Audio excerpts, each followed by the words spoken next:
Buenas tardes. Hoy tenemos otra clase de ciudadanía en esta semana, que es la evolución de la ciudadanía hacia la ciudadanía mundial. De la materia, porque nosotros vemos que es educación para la ciudadanía.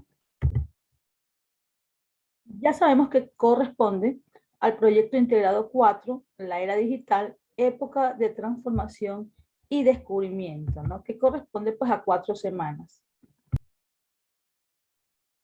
Ustedes van a encontrar esta información en el proyecto, ¿no?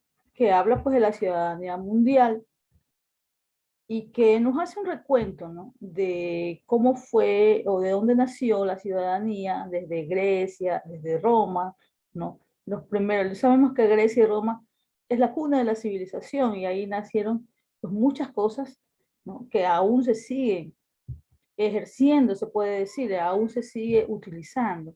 Entonces, vamos a ver aquí que nos van a hacer las sugerencias, por ejemplo, que vayamos a un link, ¿no? Hay dos líneas, que hay tres, en donde tú vas a hacer, pues vas a observar esos videos y luego vamos a hacer la actividad, ¿no? Que está en la página continua, ¿no? Entonces tenemos que desarrollar esto que nos está enviando la ficha, leyendo la información también que está en las páginas del libro, porque esto nos remite al libro. Vamos a ver cuáles son las páginas del libro que nos sugiere que tenemos que ir a leer, que corresponden al tema de hoy.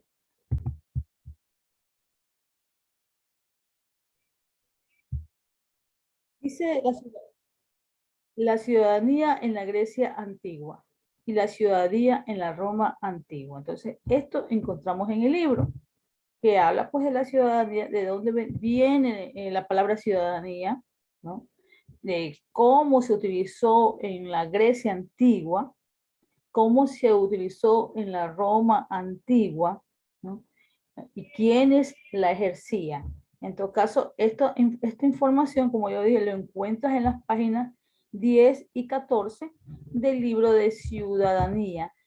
Como no todos tienen este libro, perdón, te vamos a enviar, como siempre, la captura de estas páginas para que tengas a la mano y puedas realizar tu actividad. Vamos a hacer un poquito de clase, ¿no? Con las diapositivas, de qué se trata este tema de hoy. Dice, en Grecia clásica, las polis estaban fundadas sobre principios de ciudadanía, derechos y privilegios, con una fuerte distinción entre la vida pública y la vida privada. En Atenas solo eran ciudadanos los hijos de ambos padres atenienses y ellos podían participar en la vida política. Los ciudadanos constituían una minoría de la población total y se excluía a los extranjeros, esclavos, mujeres y menores de edad. Estamos viendo que esto de la Grecia antigua, o sea, la Grecia clásica, no estamos hablando de ahora, ¿no? De Grecia actual, ni siquiera la Grecia que fue después de Cristo, sino que estamos hablando cientos hasta miles de años antes de Cristo, ¿no? En donde ellos ya practicaban, ellos tenían sus principios, sus reglamentos, sus leyes que las van a aplicar dentro de su ciudad. Eran muy celosos con por ejemplo, con su ciudadanía. No solamente las personas que habían nacido allá en Grecia, no tenían, los que eran de padre ateniense, podrían tener esa nacionalidad, esa ciudadanía, no a los extranjeros, no a las mujeres, porque las mujeres fuimos muy discriminadas mucho tiempo en la antigüedad, los esclavos y los menores de edad. Pero ¿por qué no? Las mujeres, por ejemplo, porque ellas no podían ejercer el voto, ellas no tenían ese derecho, ni los niños, ni los esclavos, pues no. Entonces, solamente eran ciudadanos las personas, hombres mayores de edad, ¿no? Entonces, de esa forma, ellos se organizaban. Y bueno, y aunque no nos está gustando, al menos a mi mujer no me gustan este tipo de cosas, ¿no? Este tipo de principios que ellos ejercían, hay que respetarlos porque de esa manera ellos se organizaban, ¿no? Y nos dieron, pues, fueron dando las pautas para la organización luego de miles de años dentro de nuestro mundo, que se toma como referencia a la Grecia clásica, como yo ya te mencioné. En esta ciudadanía se ejercía en la democracia directa, siglo V a.C., que fue un sistema políticamente novedoso. Por primera vez en la historia humana se reconocía que el poder residía en el pueblo, ¿no? Entonces aquí vamos a hablar de la democracia. Y aquí comienzan ellos a elegir, el pueblo comienza a elegir, pero solo, ojo, solo los que tenían derecho, que eran los hombres, los ciudadanos, considerados ciudadanos. Era una democracia restringida a una parte reducida de la población, lo que te estoy mencionando, ¿no? Solo los hombres que tenían ese derecho. Los ciudadanos, quienes eran los que tenían tiempo libre para dedicarse a la política y el ocio creador. La clave de la democracia ateniense era la participación directa en el gobierno, dentro de la asamblea soberana, cuya autoridad era de cada ciudadano, quien tenía derecho a tomar parte en la deliberación y discusión de los asuntos, a votar las decisiones en materia de declaración de guerra, paz u obras públicas, ¿no? La ciudadanía pertenece a una élite, ¿no? Porque recuerdan ustedes que el mundo es mundo, lamentablemente hay las clases sociales. Desde que el mundo es mundo, siempre ha habido las clases sociales. Si ustedes se remontan lo que hemos visto, por ejemplo, los pueblos indígenas, vamos a ver nosotros que ya había un cacique, un emperador, ya había un inca, que era el que dirigía al pueblo, y su familia estaba en la cúspide de la pirámide social. Entonces, en todas las razas, en todos los pueblos del mundo, siempre ha o ha existido las clases sociales. Entonces, no era para esperarse que en Grecia también pues ejercían las clases sociales y muy, muy, muy marcadas, como estamos viendo, observando, conversando en este momento. Vamos a ver lo que dice en la República Romana, cómo ejercían ellos el voto. Durante la época del imperio, los residentes en Roma podían ser divididos en los hombres libres o ciudadanos, en el sentido de ser habitantes o nacidos en Roma, quienes gozaban los derechos que se atribuían al estatus de ciudadano. Los nativos, aquellos que vivían o provenían de territorios conquistados originalmente por Roma, habitantes de estados aliados o clientes. Entonces aquí se dividía de esta manera los habitantes del pueblo romano. Las mujeres constituían una clase aparte, cuyos derechos variaron a través del tiempo. Las mujeres, cualquiera fuera su estatus, nunca tuvieron la totalidad de los derechos ciudadanos otorgados a los varones. No podían, por ejemplo, votar o ser elegidas en cargos de elección. Sin embargo, vamos a notar que de Grecia a Roma, los romanos tenían o le daban muchos más derechos a las mujeres que los que hicieron los griegos, ¿no es verdad? Los esclavos eran considerados propiedad y poseían solo algunos y muy limitados derechos. Podían comprar su libertad u obtenerla por decreto del propietario. A ver, aquí se me pasó un hito. El modelo romano implicaba la creación de distintos grados de ciudadanía. La ciudadanía era una posición social privilegiada en relación con las leyes, estatus social, propiedad y acceso a posiciones de gobierno que se otorgaba a ciertos individuos. La condición de ciudadano implicaba una serie de derechos y también de obligaciones. Ya vemos nosotros que los romanos se parecen mucho más a lo que se ejerce y lo que se utiliza en la actualidad con el término de ciudadano en los países que tenemos como sistema de gobierno la democracia. La ciudadanía romana era garantizada a todos los nacidos en un matrimonio legal de un ciudadano romano. Las personas que procedían de los estados latinos obtenían gradualmente la ciudadanía. Cuando decimos estados latinos, no hablamos de Latinoamérica, ¿no? Porque ni sabían que existían en aquel entonces, pues. Hablamos de los estados latinos porque ellos tenían, pues, una parte que se llamaba, sí, le decían latino. ¿Por qué? Porque ahí hablaban la lengua pues muy parecida al español. Nosotros tenemos esta lengua porque proviene del latín, que era del estado latino. Entonces allá nació este término latín. No estamos hablando de los estados latinoamericanos. ¿Por qué nos decimos latinoamericanos? Nuestra lengua madre es el latín. Entonces, acá también habían estados latinos, pero es que de por allá sale nuestro idioma. Pero no conocían, o no estamos hablando, digo, de América, porque ni existía, no sabían que existía en aquel entonces, imagínense ustedes, ¿no? Nosotros estamos acá un término de mayas muy, muy anteriores, o aquellas culturas que recién se estaban formando en América y no, pues no habían estados latinoamericanos como lo hay ahora. Pero acá sí, entonces esos estados latinos hablaban el latín y de ahí nosotros heredamos ese idioma que es el idioma madre de nuestra lengua, ¿no? Del español, ¿ok? Los hijos de esclavos liberados, los aliados eran premiados por la ciudadanía romana después del término de su servicio. Roma gradualmente garantizaba la ciudadanía para todas las provincias a todos los hombres libres que vivieran en el imperio.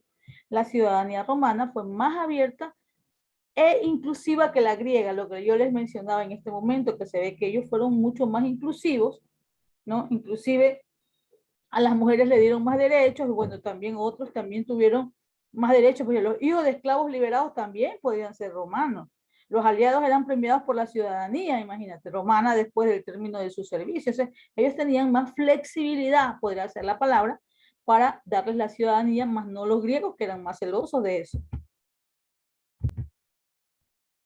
¿Qué derechos tenían los ciudadanos romanos? El derecho al voto en las asambleas, el derecho a postularse y ser elector, el derecho a efectuar contratos legales y tener propiedades, el derecho a contraer matrimonio con otro ciudadano romano o a tener los derechos de patrum familias y a que los hijos de tales matrimonios fueran considerados ciudadanos romanos, el derecho a preservar el nivel de ciudadanía cuando se viajaba o reubicada a otra ciudad de estatus comparable. Ya en la Edad Media se puede hablar de la noción de persona, difícilmente se puede mencionar la palabra ciudadano, ya que el feudalismo, que recuerden ustedes que más o menos fue en la Edad Media, se instauraba sobre nuevas bases que implicaban la desaparición de este concepto y el advenimiento de un sistema social constituido por siervos, vasallos y señores. Para mí, uno de los peores momentos de la historia, ¿no? Fue la Edad Media, en donde vamos a ver nosotros este sistema que hubo en Europa. Pues no, recuerden ustedes que aquí América no estaba descubierta, solamente existían culturas, ¿no? Que todavía no tenían historia, pero que, porque no digo no tenían historia en el sentido de que ellos no escribieron sus historias y solamente nos las contaron, porque no había aquí en América no hubo pues escritura, ¿no? ¿Verdad? Y a eso me refiero. No es que no había historia, porque sí existía su propia historia, pero lamentablemente no estaba testificada, se puede decir, en un escrito como pues en Europa, como en Asia, que encontramos pues culturas milenarias que ya utilizaban su propia escritura, ¿no? Entonces, en todo caso, en la Edad Media, ¿no? Vemos nosotros que este feudalismo es uno de los peores sistemas que existió en la historia. Habían siervos, vasallos y señores, y estos señores, ya esta clase eliminaba la ciudadanía en sí. Solo los señores feudales gozaban de privilegios y autonomía personal. Ellos decidían arbitrariamente sobre las cuestiones de la vida colectiva. Miles de campesinos se convirtieron en siervos trabajando gratuitamente para los señores y perdiendo mucho sus libertades. Los vasallos no eran ciudadanos y carecían de derechos políticos, eran súbditos, ya que todos se limitaban a obedecer las órdenes de un soberano. Durante la Edad Media, el concepto de ciudadanía no tiene verdadera importancia, vuelve a adquirir relevancia en la Ilustración a finales del siglo XVIII y a principios del siglo XIX.